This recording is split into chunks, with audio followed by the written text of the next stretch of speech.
Alright folks, welcome to Chapter 9, End User Needs Assessment Project.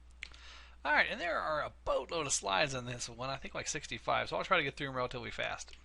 Alright, so there's the objectives. So there's only 5 objectives for 65 slides. No! Alright, so user need analysis. So the purpose obviously is to determine the computer products and services that best meet the user needs. So we're trying to find out, what can we do to be better? What can we do to increase productivity in the company? What can we do to make the users more efficient, more productive?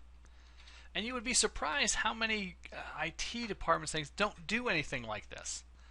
They think that their only job is to keep the network running. Well, the network kind of runs, and most stuff runs without a whole lot of user interaction. I mean, think about when was the last time that you had to take your car into the garage? So just keeping the network up is not your only job. I mean, that's part of the job, but your job is to make the company more efficient, to use technology to solve the problems of the company. Not just sit there and wait for somebody to call you, oh, you broke something, huh? Let me go fix that. Anybody can do that part. But a real IT person, obviously, is involved in the organization, and it makes it his job to make the organization better, more productive. So in order to do that, you need to understand the user's environment, understand their work situation. You can't just throw a problem out there and, oh, okay, I know how to solve this right away. Blah, blah, blah. You need to make sure you clarify the problem. Are you sure you're understanding it correctly? Because users will give you the wrong information. They'll tell you the internet's not working when really they can't get to anything inside either, or a printer. So their network card's bad. But then you start troubleshooting the internet. And then when you come up with solutions, look for alternative solutions. And I'm not talking about replacing a memory chip. Well, is there another way around this? I'm talking about, we've decided to buy a new phone system and we're buying this one. Well, why are we buying this one? Are there other ones we could buy? Why are we using Dell PCs? Are there other ones we could buy? Why are we buying a new firewall? Or is there another way around this? Why are we paying for this expensive program to allow remote services when we can just use something that's free out there? So make your solution based on the user's need, not what's easier for the IT people. Now, sometimes we do focus on easier, like we typically standardize the PCs in an organization because it's easier to track all that stuff. We know the model numbers, that kind of thing. We know what to order, and that way we're not buying HP for these guys and Dell's for these guys and model blah for those guys, because it gets too confusing, and that doesn't serve anybody's needs. And then you need to decide whether do we build our PCs in-house or do we purchase PCs from a manufacturer? Do we build software in-house? Do we have programmers, or do we buy it from some other thing? And this could be a formal process or an informal process. So first thing we do is we start thinking about the needs, or what they have. And we assess the situation. What kind of computer systems do we have? Is there a peripheral we can add to the existing system? Is there a software package that will fix this? Is it the office network that's slow? Do we need to look at network products? Is it a training issue that we have? Or is it an ISP issue? Do we just not have enough bandwidth to do what we need? One company I was at started allowing people to work from home, and then they were like, well, all of a sudden now our internet's really slow. Well, now you've got 50 people all VPNing in from outside. Most of them are on good high-speed Roadrunner Turbo, at least 20 gigs, and it's hammering their bandwidth. And then do I need backup services? That kind of stuff. So just remember, everything that you do or every solution you implement causes like a chain reaction of other things. When we allow users to work from home, it causes our bandwidth to be used up. When we buy bigger, more robust PCs, maybe they're using more bandwidth on the network than before. Maybe they have 1,000 megabit NIC cards, and the other ones only had 100 megabit NIC cards. Alright, so the book splits it down into 3 phases: the preparation phase, the investigation phase, and then the decision phase. Then you break it down further by the different parts. In the preparation phase, we need to understand the users. What's the organization's goal? What's the organization trying to accomplish? How can the organization succeed? What is it about the organization that I need to fix? At the medical place where I worked at, we made revenue by the doctor seeing patients. So the more patients a physician could see, the more revenue we generated. So anything I could do to save the physician's time was key, but saving the nurse's time didn't really help that, because each doctor had his own nurse, and speeding up the nurse didn't really generate revenue. So the physician's priority was always first. All right, and we'll go through each of these individually on the slides. So the first one, understand the end user's goals. Are we a for-profit? Are we not for profit? What's our plans for expansion, growth? Are we growing one central location? Are we growing out to multiple satellite offices? What's our budget? What's our level of expertise in the organization? What's the corporate culture? That kind of stuff. So remember, when you go to MapQuest and you need directions from your house to Cleveland, to the stadium, the Quicken Loan Stadium Arena, it always asks you for two things: where you're starting at and where you want to go, point A and point B. And a lot of times, we know where the organization wants to go, but we don't know the starting point. Where are we at now? So that's what they're talking about here. All right, then understand the decision criteria. What's going to be used to judge what's a successful outcome. If I bumped into you in the hallway and I said, "Hey, how's it going?" and you said, "Oh, it's going good," and I said, "Well, what does good look like? What's a good day look like for you?" You would describe what a good day is as opposed to a bad day. And then, so that's my criteria. If I can keep this happening for you, then you would always have good days. It's the same thing with business. And when we look at a successful day, we don't want to just say nothing bad happened. There's got to be some special good stuff that kind of happens too.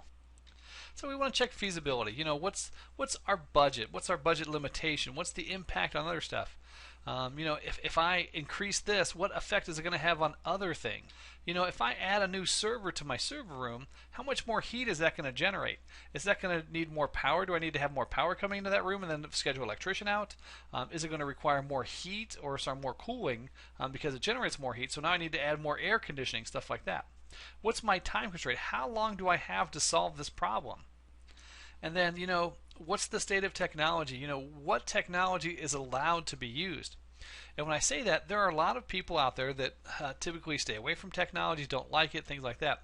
Like, we had a doctor, and he was an older guy, and he had been there through, he had worked in North Canton and worked with the police department, years ago, back when they got the very first radar guns. And the cops used to sit there, and the radar gun would sit on their lap, and they would wait for speeders to come by, then they'd pull out the radar gun and shoot it, and you kind of see what the speed was. Well, the earliest radar guns actually leaked radiation, and a lot of those initial police force that used the early radar guns all got colon cancer and stuff from sitting the gun on their lap and waiting for cars to go by. So he was concerned about wireless. He didn't want wireless in his office because he was afraid that there were not enough studies done and that there might be something going on with the wireless where it would have a negative effect. So when we talked, oh, wireless is safe, he was like, well, they thought the radar guns were safe for a decade until all these cops started getting colon cancer. So you're going to run into situations like that. All right, and then we need to make sure we understand the problem. What exactly is the problem? Is it a personnel problem? Is it a training problem? Is it because of the culture in our organization? Are there silos? Is there three different groups in the IT department and they don't communicate well with each other? Are there different groups out there in finance and HR and stuff that don't communicate well? When the user gives you information, obviously you need to write that down and you need to look at that. But don't assume that the user has solved the problem or actually knows what the problem is. A lot of time the users will give you symptoms, and it's up to you to find the problem. So in a lot of ways in IT, you're kind of acting as a physician. You're trying to heal the organization. You're trying to heal the IT so they're more productive. And users will give you symptoms a lot of times, and then you have to kind of figure out what's generating these symptoms. All right, and then what are the stakeholders? Who are the main players in this? The end users, the managers. What technology do I have? That kind of stuff. What's the training of my support analysts? Do we have certain vendors like at Stark State? Obviously, Dell is a big vendor for us. We have Dell ProCurve switches. All the PCs in the entire college are Dells. A lot of the stuff in the college is Dells. And we've spent bajillion dollars for Dell. So we have a Dell rep that comes in every month and says hi.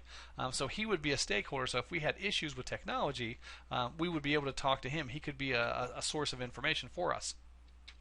Other times you run into situations where it's the end users versus the managers. And it's up to you and if you've solved the problem one way, it helps the end users, but it hurts the managers. And in another case, it hurts the managers and helps, I really flunked that up. So it'll either help one or the other. But remember, your job is productivity, and everything that you do should be focused on making the company more productive, even if end users hate it. The problem with end users are they don't realize that how lucky they are to have a job. So let me ask you a question. Let's say you've got 5 people that work for you and they're all unhappy. They want you to do something that management does not want you to do. Like they want you to, allow them to stream music to download, so they suck up bandwidth and things like that.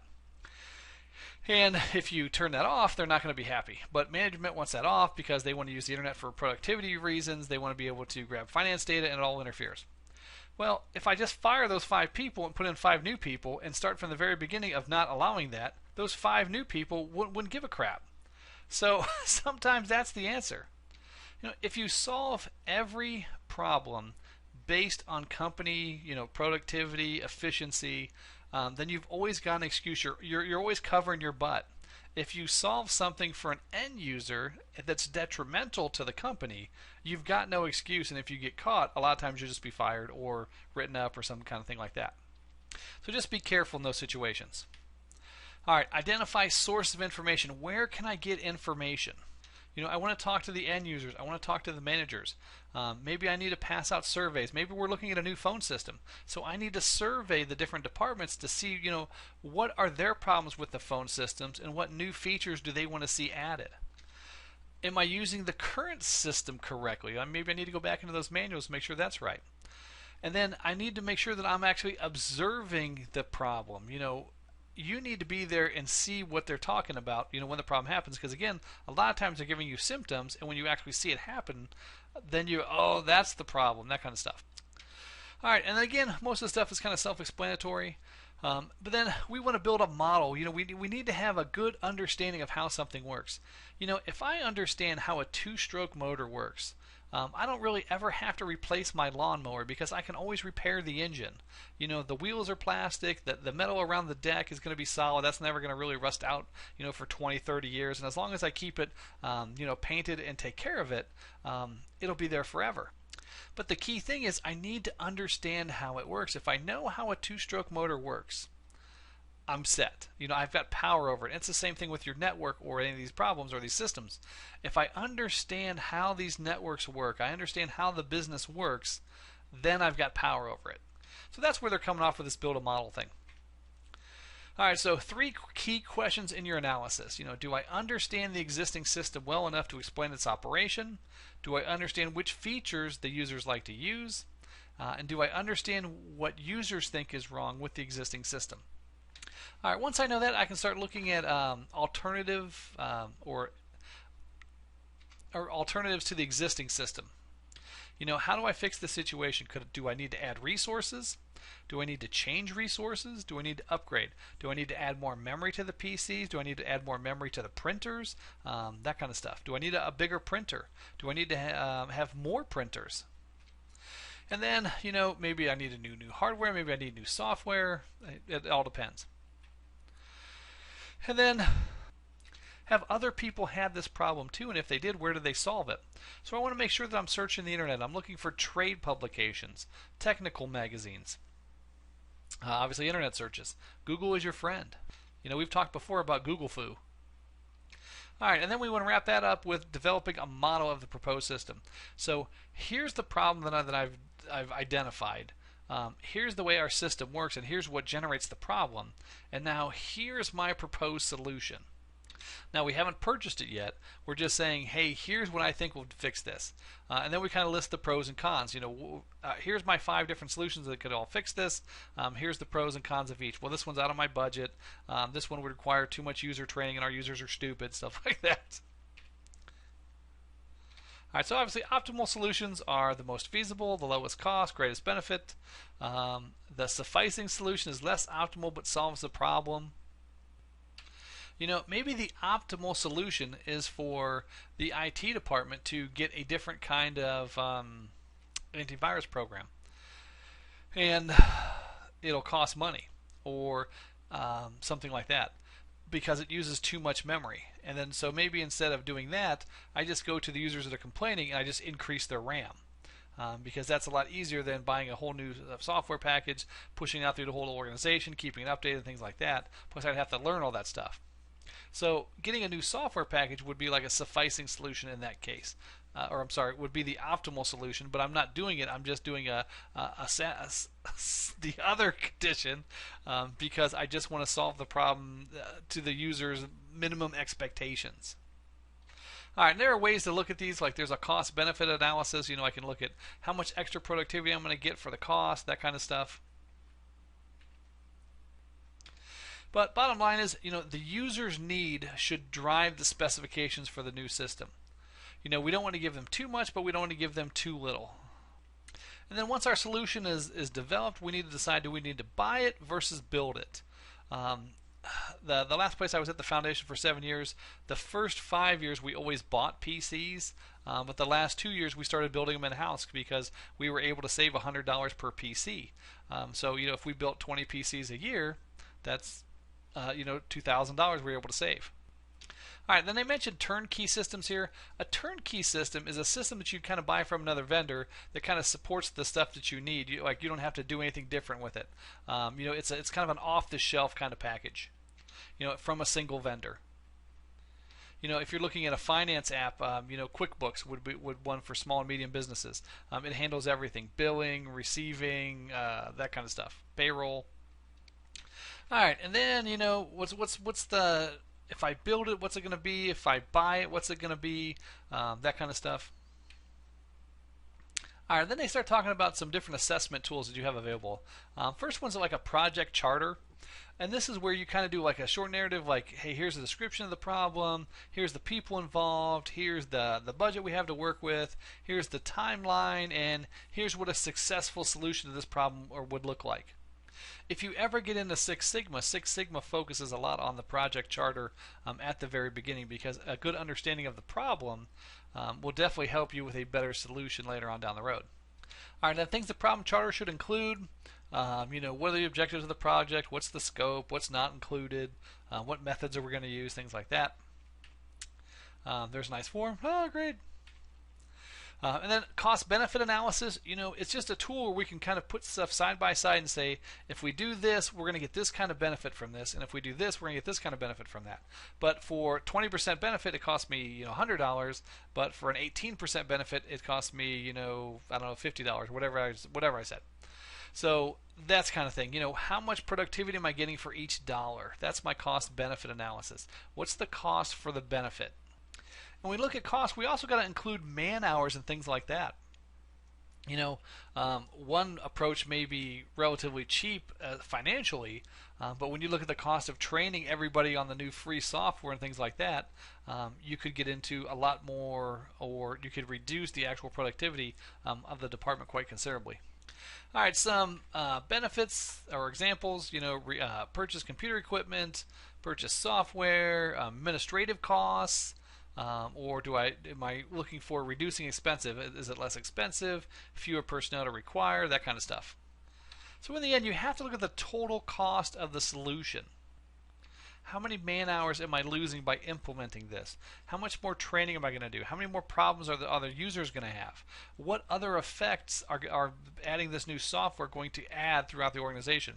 Remember, organizations are just like ponds. You throw a rock in, you get ripples all throughout the thing. Anytime you add something new to an organization, you get those ripples. And it's up to you to identify the ripples. If I get a new phone system and it's able to better handle calls, will the department start receiving more calls? Will they be getting more business? Will they be able to handle that increased business? If I'm doing something with marketing to bring people in, do I have the staff and the facilities ready for those new people coming in?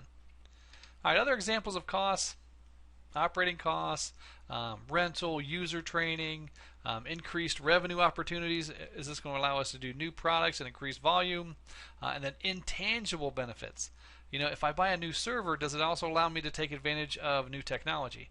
If I move my stuff to the cloud, what other benefits do I get out of that? If I move all my servers to the cloud, do I need to have 5 server admins here in my staff anymore? And then if I implement the solution, what's the payback period? When do I hit back to, when do I recover my cost? So then there's two different solutions here. One, if I, for $1,000 investment, I can pay that back in a year. But if I do a $12,000 investment, I can pay that back in 2.5 years. But my estimated return is $5,000 or per year. So if we look at this over a 5-year period, obviously example 2 would be much better. All right, then they get into data collection methods, input forms, output forms, that kind of stuff. So input forms, paper documentation that allows us to collect information about a business, sometimes called a source document, payroll time cards, problem logs. You need to be checking users to make sure that they're giving you accurate information.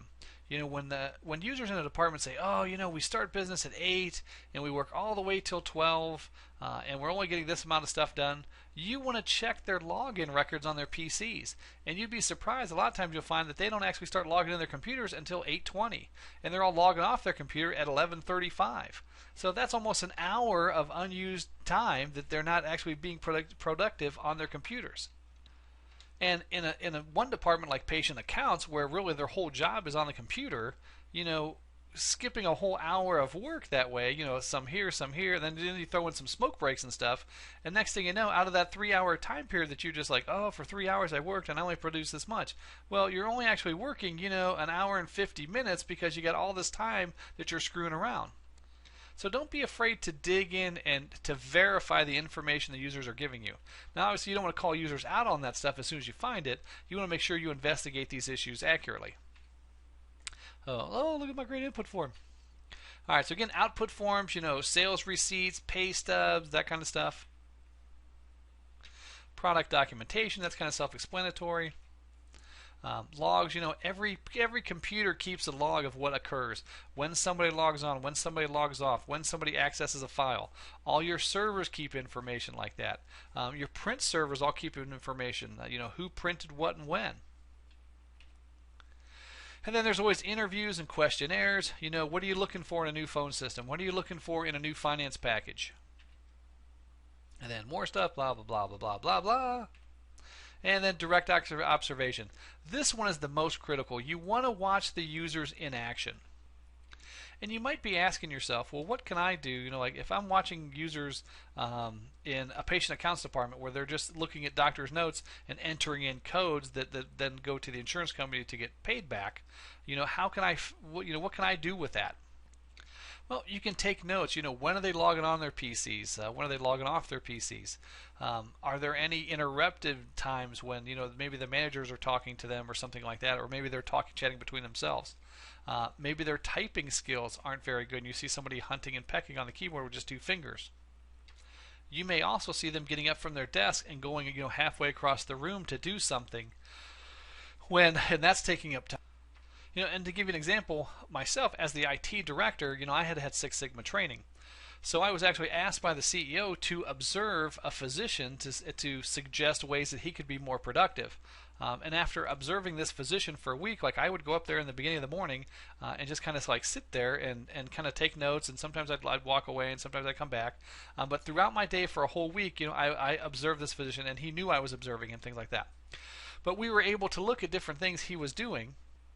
Sorry, I got interrupted.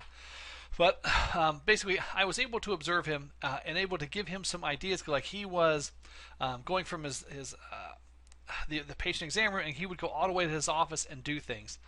So we were able to make little suggestions like, hey, how about you just come out here to, there was a table in the hallway, like a little kind of podium that was kind of attached to the wall, and do your notes there, and that would save you all this time of going into your office, because when he went into his office and did notes, he would sometimes check his email and things like that he didn't need to be doing. So basically, by the end of this week, I was able to make enough observations and kind of change some of the stuff that he was doing, where he was able to fit in an extra 30 minutes a day seeing patients. Now, that's only 2 patient visits. A typical patient visit is 15 minutes. Now, out of the 15-minute patient visit, you're only seeing your doctor for 5 minutes. So really, I only freed him up for about 10 to 15 minutes. So he was able to fit in 2 more patient visits because of that. Well, a normal patient visit is about $240. That's what they bill the insurance company. So when you go in for a cold, and then the nurse looks at you, takes your temperature and stuff, and then you Have a doctor come in and he looks at your symptoms and he comes back and gives you some prescriptions, stuff like that. For the doctor, it's only 5 minutes of his time with you, FaceTime, but he actually bills you for 15 minutes because he bills for a bunch of other stuff as well, and that's kind of the way it works. But because of that 15 extra minutes, that was $240 extra times 2. He was generating an extra $480, a day. And then when we push that out to the entire organization, we had 43 doctors. So if we multiply that times 42 doctors, that's $20,000 a day in additional revenue. Now, obviously, that assumes that they have enough patients and that they're all being that productive, things like that. But still, anybody can sit there and observe somebody and notice things that they're doing where we could improve things. So you don't really necessarily need special training. Plus, in a lot of cases, you'll find that you don't actually need new hardware or software. The user is just simply doing something wrong. All right, so then again, we have charts and diagrams, and there's all kinds of neat things that you can get into. If you ever get into Six Sigma, there's a box plot where you can kind of like do some neat things, and you kind of see, where the average is, and then what the high and the low kind of stuff is. All right, and then every company has flow charts where here's how things should flow through the organization. Here's the organizational structure flow chart, that kind of stuff. And these are good to kind of help you to kind of get the feel of how things move through a department or an organization. Like this, computer brought into the shop, symptoms are described, the work order is prepared, diagnose the problem. Do they need parts? Well, yes. Then I need to order parts. And then when the parts come in, install the parts, fix the problem, test the computer, prepare that kind of stuff. All right, and then your book talks about the IPO chart. And an IPO chart kind of looks like this. You have input, processing, and output. And, we want to minimize, stuff sitting in inventory. So, what are we inputting in? How long is it being processed? And then what's the output? What are we sending out? In your typical company, we download current stock prices from a website. We update those things into a spreadsheet. And then we prepare a PDF to send out to the client. In most likelihood, you won't deal with that a whole lot. But prototyping is something that's still pretty prevalent out there. And like in game designing, prototyping is creating a minimal viable product to test something. So let's say I want to make a new first-person shooter. Well, I don't want to start with the graphics and the map and stuff first. The very first thing I want to do is maybe put 2 rectangles in the game, one for me and one for the enemy, and not even put any guns in. Just put the crosshairs on the screen, and I want to work on the basic gameplay. I want the shooting and the movement to be fluid. So if my box can move and the shooting is kind of hit, when I shoot at the target, if the target actually gets hit, as opposed to the hit box is actually in the middle of the target, but it's a little smaller than the target, so half the time I'm missing. If I work on that part first and make the shooting part fun, then I can build the rest in later. So a prototype is just a working model, like a minimal viable product, to make sure that it's going to fix your solution, or that is going to be so that the solution is going to work. Your book mentions Microsoft Access for data entry, but nowadays we're doing a lot of stuff online. You can actually use InfoPath and some other different software out there. All right, managing a user support project. Help desk agents typically perform routine maintenance and operational tasks. And a routine operational task may be changing the backup tapes every day. But every once in a while you get special projects that you have to do. And with special projects, the steps and procedures are not well defined, and they usually take longer to accomplish. They may ask you to, compare different laptops because they're going to start buying some laptops for users. Or some other examples, they may have you perform a user need analysis. Blah. Or they may have you decide to select and install network application software or network hardware. Or design a new training program to get users more familiar with Microsoft Outlook, because the company also uses that very heavily to schedule meetings and meeting rooms. So you're going to need to know how to manage your time and stuff, and that's where project management really comes in. So with project management, the main steps are, define the project, then plan the project, and then implement your solution, monitor the solution, see what works, what doesn't work, and then obviously the problem is done.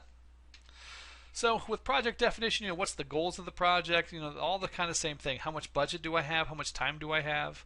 And then what's the goal? What's my deliverable? What's my what is going to be the standard for success? Do I need to increase help desk tickets by X amount? Do I need to increase productivity by X amount? That kind of stuff. All right, and then project planning. Obviously, I need to have a plan. Now that I know what I need to do, how am I going to plan this out?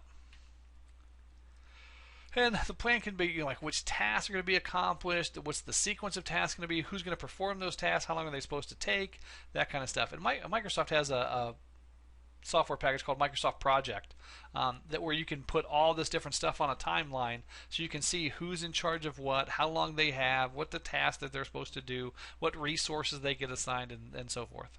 Of course, during the planning process, you check for risk factors. Unanticipated events like illness. Does the person have the right skills? Do I have time? Do I have the budget to fix something like this? So what are the overall risks to the project? And then I need to implement some stuff. I need to perform my task. I need to make sure everybody's performing their tasks. If I come up with a 5-step plan, I don't want to be at the end of the project and find out that Joe Donut didn't do step 3. And that's where, again, your focus shifts from planning to now I'm a coordinator, now I'm a manager, now I have to manage this project. And you would be surprised how few successful and good project managers there actually are out there.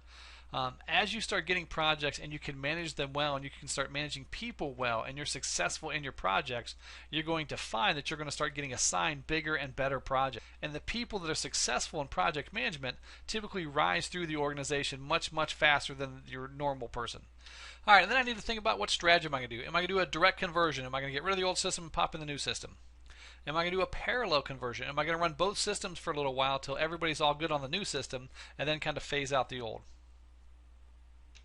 Or am I going to have like a phased implementation? Hey, for the first 5 or 4 weeks, you can still use the old system for everything, and then after that, then you can't use the new system to input new patients. Everything has to be on the new system.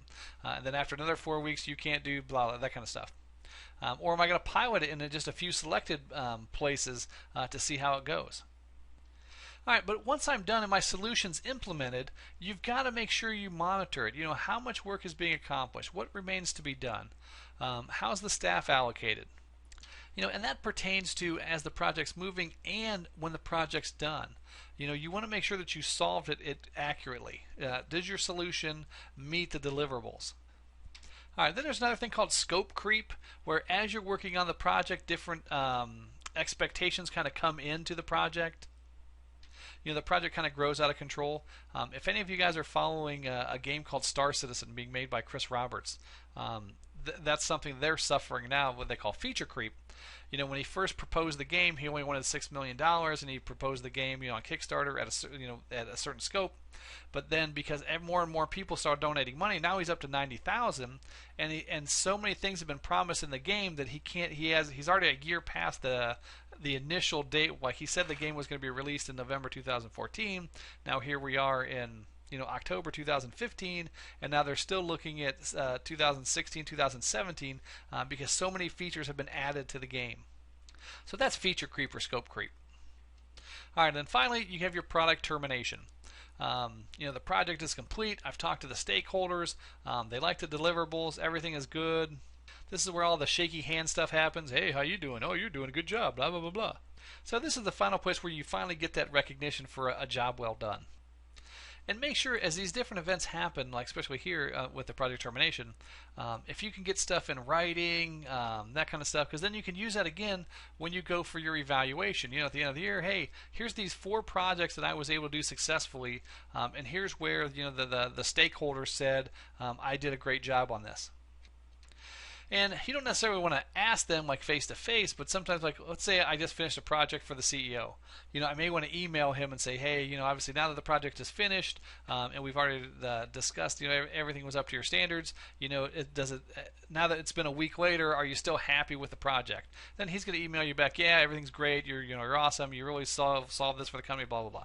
And then you can kind of put that in your folder, and then when it comes time for your yearly evaluation, you start pulling these things out. And now I've got verified proof that the CEO said that my project solved the problem, and I did it in a good blah kind of manner and that kind of stuff. All right, so some other tools out there. Obviously, there's project management software, Microsoft Project Professional. There's KidASA software that I've never even heard of. There's open source. It's called Project Open. And you can also make like a Gantt chart. which really is just a bunch of lines that say, hey, here's the different tasks that have to be completed. Here's the time frame when these all have to be completed, and then here's who the next person is in the chain. So, somebody goes and orders the material. Somebody checks the material in. Somebody brings the material to processing. Somebody processes the material. Somebody, polishes the material, and then somebody packages the material, and then somebody ships it out to the customers. So that could be like a Gantt chart. And then you've got your critical path, kind of document. This has to be done before this can be done, and then this has to be done before this can be done. All right, then some pictures. Here's Windows Live Mail training session. And here's a Gantt chart. Remember, it's just a bunch of lines saying, hey, on Monday this needs to happen, and then this part needs to happen for 3 days, maybe 3.5, and this, and you can assign again, who's going to do it, what. So you see, so plan the training session is going to be 1 day, and then prepare the training material is going to be 3.5 days, and then prepare evaluation material is going to be another couple days. Then here's an expanded Gantt chart. Woo! And you'll see these very heavily in like manufacturing industry. So if you go into the medical stuff, you obviously won't see this stuff. And that about wraps us up. So to summarize, blah, blah, blah, and blah. Hooray! All right, so this week in Angel, you've got just the PowerPoint, and you've got a discussion. We're going to, in order to save time and money in a user needs analysis project, imagine you are allowed to omit one of the steps described in Chapter 9. Which step would you omit? So out of the steps we just talked about, which one would you omit? So post that and make sure that you respond to a classmate's post as well. Remember, if it's worth 10 points, you get 5 for responding and 5 for your original post and 5 for responding to a classmate. And then we have another on the web, and then there's a quiz. So that about wraps this stuff up. Remember, if you have